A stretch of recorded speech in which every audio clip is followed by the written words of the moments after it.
दोस्तों, यदि आप एक स्टूडेंट हैं तो पढ़ाई से घबराने की ज़रूरत नहीं है। पढ़ाई से लेकर जॉब तक स्टडी करें मात्र एक एप्लीकेशन से। सही जानकारी, सटीक जानकारी। प्ले स्टोर पर सर्च करें 12th PCM solution study knowledge. इसमें आपको all board 9 to 12 and job की तैयारी विद ऑनलाइन टेस्ट, वो भी बिल्कुल फ्री। तो देर किस बात की, अभी डाउनलोड करें 5 MB की application 12th PCM solution. Hello, नमस्कार विद्यार्थियों। तो चलिए, हमेशा की तरह हम आज के इस वीडियो में आज फिर आपका स्वागत करते हैं इस स्टडी नॉलेज चैनल पे। तो आज के इस वीडियो में हम आपको कक्षा 12 जो कि NCERT पैटर्न पे है और विषय है आपका रसायन विज्ञान। तो आज के इस रसायन विज्ञान में हम आपको इंपॉर्टेंट क्वेश्चन 2021 के उस बेहतरीन टॉपिक को बताने वाले हैं जो कि आपके लिए बहुत इंपॉर्टेंट है। तो चलिए ध्यान दीजिएगा। काफी बच्चों के कमेंट के बाद हमने ये वीडियो स्टार्ट किया है। तो ये है क्या? यौगिक परिवर्तन, इंटर कन्वर्जन। ठीक है भाई। तो इसमें क्या करना होता है और कैसे करना होता है और क्या कैसे होता है, सब हम एकदम बेसिक से बताने वाले हैं। अगर यदि आप लोग इस वीडियो को देख रहे हैं तो पहले आप समझ जाइए कि आपको कुछ नहीं आता है। ठीक है, मतलब इस वीडियो के बारे में कुछ नहीं जानते हैं। तो ये वीडियो आपको बहुत कुछ देने वाला है, तो इस वीडियो को पूरा अंत तक जरूर देखिएगा। चलिए, तो हम आपको समझाते हैं इसमें कैसे क्या होता है। तो इसमें बताया जा रहा है कि एथिल अल्कोहल से आइडोफार्म कैसे मिलेगा भाई। तो आइडोफार्म में परिवर्तन करना है एथिल अल्कोहल से। तो क्या क्या प्रोसेस होंगे, कौन कौन से इसमें नियम होंगे, इसको हम लोग बहुत ही बेसिक से समझा जाएगा। तो ध्यान से समझिएगा। पहले बात कर ली एथिल अल्कोहल से आइडोफार्म। ठीक है, तो ध्यान से समझिएगा। एथिल अल्कोहल से हमको आइडोफार्म प्राप्त करना है, तो कैसे प्राप्त करेंगे यही चीज हम आपको समझाने वाले हैं। तो ध्यान दीजिएगा। पहले एथिल अल्कोहल से, तो एथिल अल्कोहल का सूत्र पहले हम यहाँ पे लिख लेते हैं। तो ध्यान दीजिए, एथिल अल्कोहल का सूत्र क्या होता है? एथिल अल्कोहल का सूत्र होता है C2H5OH। C2H5OH। ठीक है भाई, ध्यान दीजिएगा। ये हो गया आपका एथिल अल्कोहल। एथिल अल्कोहल, तो एथिल अल्कोहल हो गया। अब क्या करना है? ठीक है, तो ये हो गया आपका एथिल अल्कोहल। इसके साथ हम किसकी क्रिया कराएंगे, ये चीज ध्यान दीजिएगा आप लोग ना। तो इसमें हम क्रिया कराएंगे तो किससे कराएंगे? पहले हम ले लेते हैं I2 + 4I2, यानी आपका आयोडीन हो जाएगा। आइडोफार्म प्राप्त करना है भाई, तो I2 से तो कराएंगे तभी हमको आइडोफार्म मिलेगा। और प्लस क्या होगा? NaOH। कितना NaOH रहेगा? 6 मात्रा रहेगा। क्यों? ध्यान दीजिएगा। अब क्या हो जाएगा? इसका हम कराएंगे रिएक्शन। ठीक है, तो हमें आइडोफार्म ज्ञात करना है। तो चलिए ध्यान दीजिएगा क्या होगा, कैसे होगा रिएक्शन में थोड़ा चलते हैं। तो आइडोफार्म का सूत्र होता है क्या, पहले हम ये भी बता दें। आइडोफार्म का सूत्र होता है CHI3। ठीक है भाई, CHI3 होता है ये फार्मूला किसका? आइडोफार्म का। तो ये हमें बनाना है। तो CH हम ले लेते हैं कहां से? ध्यान दीजिएगा। पहले आप ध्यान से समझेंगे तभी आपको समझ में आएगा। तो एक काम करते हैं, Na, यहां से Na कितना है? 6 है। ठीक है, 6 Na है। और I कितना है? 2 चौके 8, 8 है। देखिए भाई, 8 है, Na 6 है और I आपका 8 है। तो यहां से कैसे निकालेंगे यही चीज आप समझिएगा। देखिए कैसे निकालने जा रहे हैं। तो एक काम करते हैं, 5 हम निकाल लेते हैं। 5 Na निकाल लिए, कोई दिक्कत? 6 था, 5 निकालिए, 1 बचा अभी। ये हो गया। और I कितना है? 8 है। तो अगर हम यहाँ I निकाल लेते हैं, ठीक है, 5 NaI आपका निकल गया। तो भाई बचा क्या बचा? तो यहां पे आपका बच गया 8 था, 5 चला गया, 3 बचा। यानी यहाँ पे 3 बच गया है अब, और यहाँ पे 1 आपका Na बचा हुआ है। ठीक है, तो ध्यान समझिएगा। इतना हो गया। फिर प्लस, अब क्या करेंगे? अब यहां से एक चीज हम और निकालने वाले। क्या निकालने वाले हैं? H आपका देखिए कितना बचा है भाई। H आपका कितना है देखा जाए तो 5, 5 1 6, 6 6 12 आपका H टोटल है। कितना है? 12 है। चलिए, H 12 है। तो एक काम करते हैं, यहां से हम लोग कुछ निकालते हैं तो कुछ कम होगा ही। क्या निकाल लेते हैं? ध्यान दीजिएगा। 5 H2 निकाल लेते हैं। तो 5 दूनी के 10, 10 ठो खत्म हो गया। था कितना 6 6 12, 12 ठो था और यहाँ पे हमने 10 ठो निकाल दिया, बचा कितना 2 ठो, यानी एच आपका बस 2 बचा है। और ओ कितना है, ओ आपका कितना है 6 और एक 7 ठो आपका ओ है, जिसमें से हमारा यहाँ पे ओ अगर लगा दें तो 5 ठो ओ खत्म हो जाएगा। ओ अब आपका बच गया 1 खो, क्या बचा 1 खो आपका ओ बचा है, ध्यान समझते रहिएगा। ओ आपका कितना बचा है 1 खो बचा है, सॉरी कितना बचा है ध्यान दीजिए फिर से, 6 ठो यहाँ पे था, ठीक है 6 और एक 7 ठो था ना, जब 7 ठो था तो 5 ठो यहाँ पे चला गया, बचा 2 ठो है, तो ठीक है। चलिए भाई अब इतना हो गया, अब ध्यान दीजिए अब क्या होगा प्लस, ठीक है। अब हम CH3 निकाल सकते हैं। C कितना है, C आपका है A 2 ठो, ठीक है, तो C 2 ठो है तो हम इसको C निकाल लेते हैं, यहाँ पे C हो गया।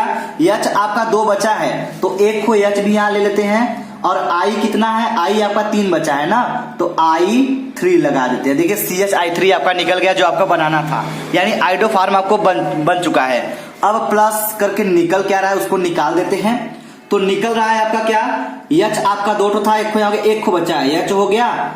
अब देखिए C आपका 1 और बचा था कि नहीं, 2 ठो था ना, तो 1 को यहाँ हो गया, 1 को बचा था, तो ये हो जाएगा HC और O कितना है भाई, O आपका 6 1 7 ठो था, 5 ठो यहाँ हो गया, 2 ठो बचा है, तो 1 2 HCOO, और NA आपका कितना था 1 को था, तो हो जाएगा NA, ठीक है भाई।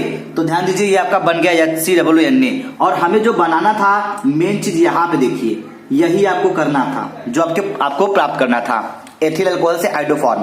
तो ध्यान दीजिए यहाँ पे एथिल अल्कोहल लिए हैं और इसकी क्रिया इसके साथ कराए हैं, तो हमें इतना मटेरियल मिला जिसमें आपका एक को आइडो फॉर्म है। तो इस तरह से हम इसका इंटर कन्वर्जन कर सकते हैं। देखिए इंटर कन्वर्जन इतना आसान नहीं होता है, लेकिन इसको यदि समझने की कोशिश करते तो ये आसान बन जाता है, ठीक है। चलिए आगे समझते हैं। दूसरा आपका क्या है, बेंजीन से बेंजोइक अम्ल। तो ध्यान से समझिएगा, बेंजीन से बेंजोइक अम्ल हमें कन्वर्जन करना है, यानी परिवर्तन करना है। तो क्या होगा पहले ध्यान समझिएगा, पहले ले लेते हैं आपका बेंजीन। तो बेंजीन का सूत्र होता है C6H6, ठीक है भाई, C6H6 ये हो गया बेंजीन, ठीक है। प्लस अब क्या होगा, अब होगा क्या, किससे क्रिया कराएंगे इसका हम कराएंगे मेथिल क्लोराइड से। तो ये आप लोग को पता होना चाहिए, नहीं पता है तो जानते रहिए, हम करा रहे हैं समझते रहिए। तो CH3Cl ये हो गया आपका मेथिल क्लोराइड, इससे हम इसका निर्जलीकरण कराएंगे, तो हो जाएगा AlCl3, यानी निर्जल AlCl3, ठीक है। अब देखिए क्या मिलेगा हमको भाई यहां से, तो यहां से हमें मिलेगा C6, ठीक है। H कितना है 6 है, लेकिन सॉरी C6 हो गया, अगर देखा जाए तो C कितना है 6 1 7 है ना, C6 हो गया। चलिए भाई अब H हम यहां पे लेते हैं 5 ठो, ठीक है, C6H5, और जो CH3 है ये पूरा हम लिख देते हैं CH3। समझिएगा ध्यान से क्या कर रहे हैं, C6 हो गया, H5 हो गया, मतलब एक H यहाँ पे रुका हुआ है अभी, ठीक है। CH3 हो गया, यानी Cl भी बचा हुआ है, ये जो बचा है इसके साथ हम लपेट के बाहर निकालेंगे, निकलेगा HCl। ध्यान दीजिएगा, रिएक्शन समझ में आया होगा, नहीं आया तो एक बार फिर से इसको समझा देते हैं। C6H6 बेंजीन हो गया, CH3Cl मेथिल क्लोराइड हो गया, निर्जल AlCl3 के साथ इसका क्रिया उपस्थिति में कराएंगे। तो C6 हो गया, यहाँ पे H6 है लेकिन H5 लिए है, एक H यहाँ पे रुका है, ठीक है। अब ध्यान दीजिए CH3 को हम पूरा लगा दिए, और यहाँ का H और यहाँ का Cl इसके साथ मिलकर आपका HCl निकल जाएगा, हाइड्रोक्लोरिक एसिड निकल गया, राइट। चलिए वेरी गुड। आइए अब थोड़ा सा और समझते हैं। अब इनको भाई साहब को उठाएंगे, यानी यहां से लेंगे C6H5, ठीक है, CH3, ठीक है। अब इनकी क्रिया हम किससे कराएंगे, चलिए ओ सॉरी इसको हम बता देते इसका नाम क्या है ना, क्योंकि बच्चे कंफ्यूज ना हो। तो इसका नाम है लालुइन लिखा रहा है, ठीक है, तो ये हो जाएगा टालुइन, ठीक है भाई। चलिए ध्यान दीजिएगा, ये हो गया टालुइन, ये भी है, कोई दिक्कत नहीं है, 75 जगह नाम लिखना भी अच्छी बात नहीं है, यहाँ पे लिख दिए तो समझ जाइए यही होगी, क्या पे लिए प्लस। अब क्या कराएंगे, अब हम इसका ऑक्सीकरण कराएंगे, यानी यहां पे हम किससे क्रिया कराएंगे, O2 से क्रिया करा देंगे, ठीक है भाई। तो जब O2 से क्रिया कराएंगे तो क्या होगा यहाँ पे आपका एक चीज ऐसे निकले, बहुत सिंपल तरीके से आपको मिलने वाला है। क्या मिलेगा भाई? बेंजोइक अम्ल। ठीक है, तो ध्यान से समझिएगा। तो ये मिलेगा कैसे? ठीक है, ध्यान दीजिए, ये बन गया टॉलुइन। तो अब करेंगे क्या हम? अब इसका हम KMNO4 की उपस्थिति में, ठीक है, KMNO4 की उपस्थिति में इसका क्रिया कराएंगे और यानी ऑक्सीकरण कराएंगे। तो ये होगा क्या? होगा आपका C6 है, C6 हो जाएगा। ठीक है, अब ध्यान दीजिए H5 है तो H5 हो जाएगा। ठीक है, अब देखिए C है, C भी लिख देते हैं। O कितना है? यहाँ पे O2 है ना, तो ऑक्सीजन 2 ठो है, 1 2 ऑक्सीजन खत्म। H कितना बचा है भाई? H आपका 3 ठो है। अगर 3 ठो H है और 1 खो H यहां हम लिख देते हैं प्लस। ठीक है, तो ये बन जाएगा आपका बेंजोइक अम्ल। ध्यान दीजिए, इसका नाम है बेंजोइक अम्ल। इसको नोट करिए, देखिए ये आपका मिल गया बन के बेंजोइक अम्ल। ठीक है भाई, तो ध्यान दीजिए ये आपका बेंजोइक अम्ल मिल गया। प्लस बच क्या रहा है? यहाँ पे H3 तो था, एक को निकाल दिया, H2 बच गया, हाइड्रोजन गैस जो कि मुक्त हो जाएगी और बन जाएगा आपका बेंजोइक अम्ल। तो देखिए बेंजीन से बेंजोइक अम्ल में हम कैसे परिवर्तन किए हैं आप समझ सकते हैं अच्छे से। ठीक है, तो थोड़ा सा दिमाग लगाना है आपको और करना कुछ नहीं है, बिना मेहनत के कुछ नहीं मिलने वाला है। हम तो वैसे अपने जाने में बहुत ही बेसिक से समझा रहे हैं, तो इस तरह से आप इसको कर सकते हैं। ठीक है भाई, चलिए अब आइए बात करते हैं हम अगले क्वेश्चन पे। तो ध्यान दीजिए, बेंजीन से बेंजल्डिहाइड। चलिए भाई, ये बेंजीन है, थोड़ा ध्यान से, बेंजीन से बेंजल्डिहाइड। तो चलिए जरा इसके साथ भी हम खेलते हैं। करेंगे क्या? ले लेते हैं हम पहले बेंजीन का सूत्र, सिंपल सी बात है, चलिए ले लेते हैं। तो C6H6 ये हो गया बेंजीन, कोई दिक्कत नहीं है अभी तो। चलिए भाई बेंजीन, ठीक है, इतना हो गया। अब ध्यान दीजिए, प्लस करेंगे क्या? CHCl, सॉरी किससे क्रिया कराएंगे हम? मेथिल क्लोराइड से ही कराएंगे ना भाई, ध्यान दीजिएगा। क्योंकि जो भी बेंजोइक अम्ल हो या फिर बेंजल्डिहाइड के पास जाएगा वो हमेशा रास्ता टॉलुइन से होकर जाएगा। तो इसका भी प्रोसेस कुछ वैसे ही है। तो ले लेते हैं CH3Cl, ये मेथिल क्लोराइड हो गया। इसका भी हम क्रिया कराएंगे निर्जल AlCl3। ठीक है, तो ये हो जाएगा। अब मिलेगा क्या भाई हमको? ध्यान दीजिएगा, C6 है तो C6 हो जाएगा। ठीक है, H6 है तो H आपका 5 हो जाएगा, यानी एक खो H यहाँ पे रुक रहा है, ध्यान दीजिएगा रुक रहा है। और ये जो CH3 है ये हो जाएगा CH3। ठीक है, इतना हो गया। प्लस अब क्या होगा? और ये जो Cl है ये बचा है और इस H के साथ ये निकल जाएगा HCl, हाइड्रोक्लोरिक एसिड। उम्मीद करेंगे ये रिएक्शन आपको समझ में आ रहा होगा। ठीक है, चलिए भाई ये आपका HCl निकल गया। अब बना क्या है? ये बना है टॉलुइन, नाम लिखते चलिए टॉलुइन। अब इस टॉलुइन की क्रिया हम किससे करा दें कि हमको बेंजल्डिहाइड मिल जाएगा?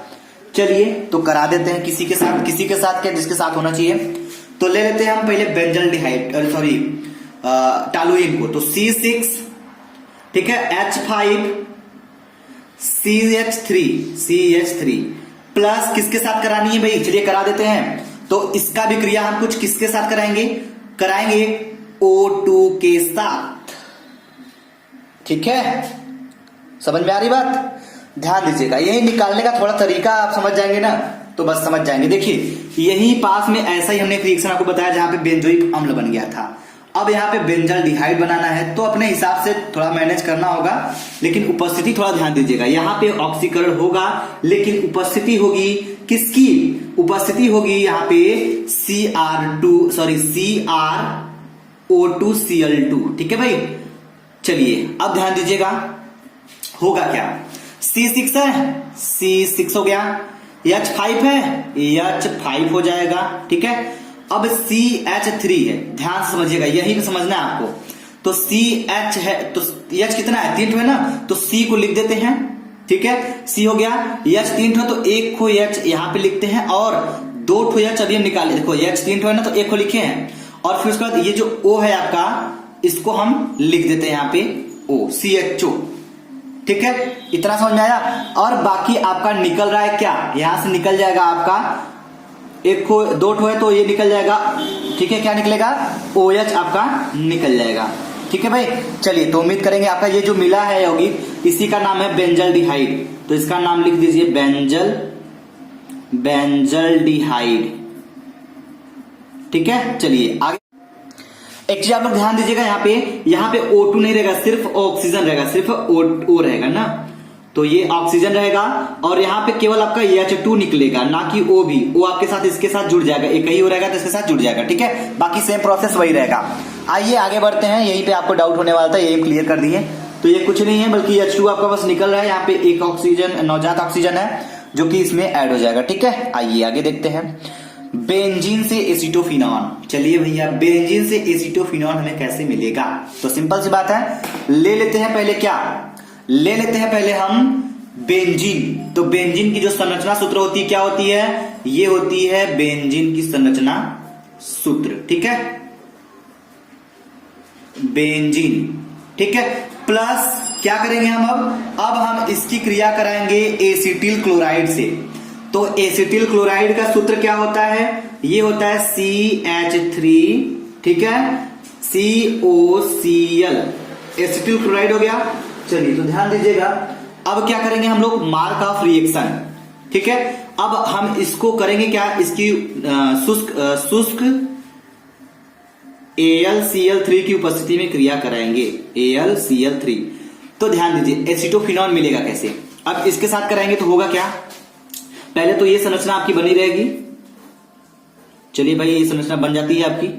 अब क्या करना होगा, ध्यान समझिएगा, इसमें से आपका एक चीज निकल के जा रहा है कहां पे? ऊपर। तो ध्यान दीजिए, यहां जो CO है ये जाएगा यहाँ पे CO, ठीक, CO हो गया। और यहाँ पे CH3 दिख रहा है, CH3, CO CH3 ऊपर चला गया, बचा है बस सिर्फ Cl बचा है ना। तो प्लस करते हैं और यहाँ पे जो बेंजीन है इसमें एक हाइड्रोजन मुक्त रहता है और यहाँ से H को उठाएंगे और ये जो Cl साथ में है इसको लेंगे, बाहर निकाल देंगे, HCl, हाइड्रोक्लोरिक एसिड निकल जाएगा और ये जो यौगिक बनेगा इसी का नाम होता है एसीटोफिनॉन।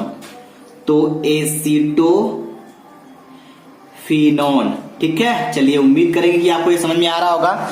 इसी के साथ हम देखेंगे अगला वाला, तो फॉर्मल्डिहाइड से हेक्सामेथिलीन टेट्राएमीन, ठीक है। चलिए, तो इसको भी समझ लेते हैं हम लोग। तो ध्यान समझिएगा, हेक्सामेथिलीन टेट्राएमीन फॉर्मल्डिहाइड से। तो फॉर्मल्डिहाइड का सूत्र क्या होता है, पहले इसको समझ लेते हैं हम लोग, उसके बाद इसका हम इंटर कन्वर्जन करेंगे। तो ध्यान दीजिएगा, चलिए भाई, तो समझ लेते हैं इसको भी हम लोग। फॉर्मल्डिहाइड, तो फॉर्मल्डिहाइड का सूत्र होता है क्या? फॉर्मल्डिहाइड का सूत्र होता है HCHO, ठीक है। अब यहाँ पे फॉर्मल्डिहाइड का मात्रा लेंगे 6 ठो, तो ये हो गया फॉर्मल्डिहाइड। ध्यान से समझिएगा, फॉर्मल्डिहाइड, ठीक है। प्लस अब क्या होगा, इसकी क्रिया हम अमोनिया से करा देंगे। अमोनिया ले लेते हैं NH3, इसका 4 मात्रा रहेगा अमोनिया का।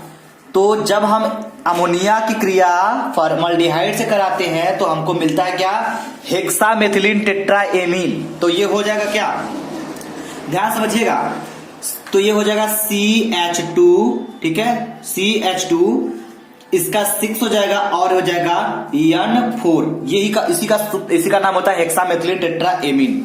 प्लस और क्या हो जाएगा 6H2O। देखिए, ये रिएक्शन किसी को समझ में आया होगा, किसी को समझ में नहीं आया होगा, ठीक है, क्योंकि रिएक्शन इसी तरह से होता है, कुछ समझ में नहीं आता, इसीलिए सबको नहीं समझ में आता है, इसीलिए बोलते हैं केमिस्ट्री समझ में नहीं आ रहा है, ठीक है। चलिए, तो अब हम इसके बेसिक में घुसते हैं कि कैसे कहां से क्या निकला है, ठीक है, तब आपको समझ में आएगा। ध्यान दीजिएगा, CH2 6 है ना भाई, तो ध्यान दीजिएगा C कितना, पहले ये कैलकुलेट कर लेते हैं। तो C 6 है, ठीक है, C 6 है, अगर 6 लगा दी कोई वो दिक्कत नहीं है, 6 ठो है, C 6 लगा दी, इसका क्लियर खत्म, कंफ्यूजन क्लियर, ठीक है। अब H की बात कर लेते हैं, तो H कितना है भाई, 6 ठो यहाँ पे, 6 ठो यहाँ पे, 12 3 चौके 12 12 24 ठो आपका क्या है, H आपका 24 ठो है। तो ध्यान दीजिएगा, 6 दूनी के 12 ठो यहाँ से हाइड्रोजन आपका कंप्लीट हो जाएगा, और 6 दूनी के 12 24 हाइड्रोजन भी 24 ठो कंप्लीट, ठीक है। अब बात कर लेते हैं ऑक्सीजन की, तो ऑक्सीजन की मात्रा देखी जाए तो यहाँ पे 6 ठो है, 6 आगे लगा हुआ है, यहाँ पे O है, तो ऑक्सीजन कितना है, 6 ठो है, जो कि यहाँ 6 H2O निकाले हैं, तो आगे 6 लगा है, यानी ऑक्सीजन पूरा है, ठीक है। अब बात कर लेते हैं नाइट्रोजन की, तो N जो है यहाँ पे 4 ठो है और यहाँ पे N4 लगा दी, तो ये कंप्लीट है। तो दोनों तरफ से रिएक्शन बैलेंस है, तो ये आपका हो जाएगा कंप्लीट परिवर्तन। और इसका नाम जो होगा, इसका नाम हो जाएगा हेक्सामेथिलीन,